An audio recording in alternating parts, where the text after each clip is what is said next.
अस्सलाम वालेकुम। कैसे हैं आप? ठीक ठाक हैं, बखैर वफ़ियत होंगे। उम्मीद है आप सब लोग और अच्छी सी ज़िंदगी गुजार रहे होंगे। मेरी आप लोगों से हम्बल सा मिशन है कि जो लोग फ़र्स्ट टाइम मेरा चैनल देख रहे हैं, वीडियो को लाइक करें, थंब इम्प्रेशन को प्रेस करें, कमेंट्स करें, चैनल को सजेशंस दे सकते हैं। चैनल को इम्प्रूव करने के लिए कोई बात पूछना चाहते हैं तो डिस्क्रिप्शन में मेरा मोबाइल नंबर मौजूद है, वहाँ पर आप जो है मुझे व्हाट्सएप पे वॉइस नोट सेंड कर सकते हैं। कोई भी मशवरा लेना चाहें, you are more than 1000 times most welcome.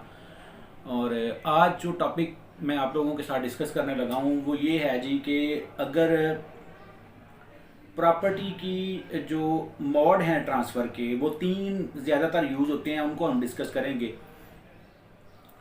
Number one तो आप देखते हैं कि एक बंदा प्रॉपर्टी खरीदता है, एक सेलर है, एक परचेज़र है, वो दूसरे के नाम पर रजिस्ट्री करवा दी जाती है। सेलर बेचता है, परचेज़र के नाम पर रजिस्ट्री हो जाती है। ठीक है।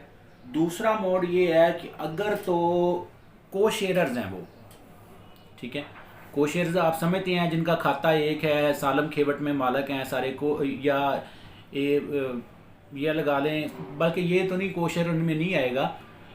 इस तरह हो कि प्रॉपर्टी एक ही खेवट की हो, ठीक है, उसमें 4 मरले का एक मालक है, 4 मरले का एक मालक है, 5 मरले का एक मालक है, 3 मरले का एक मालक है, यानी कि एक कनाल का एक खेवट है।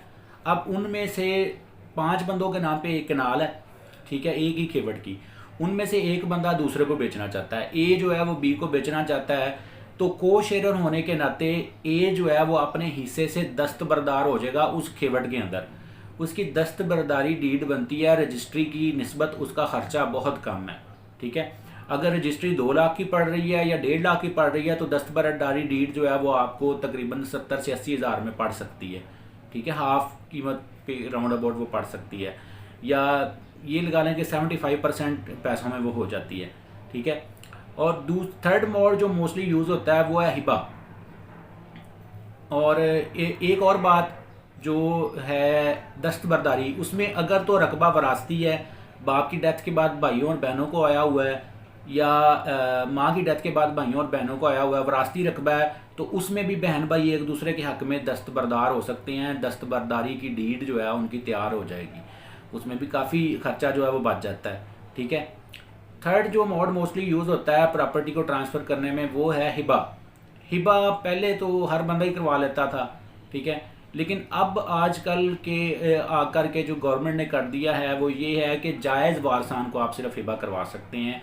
ठीक है, माँ बाप बहन भाइयों को आप जो है, या बेटे को बेटी को, ठीक है, आप जायज़ वारसान को ब्लड रिलेशन में आप जो है वो हिबा करवा सकते हैं।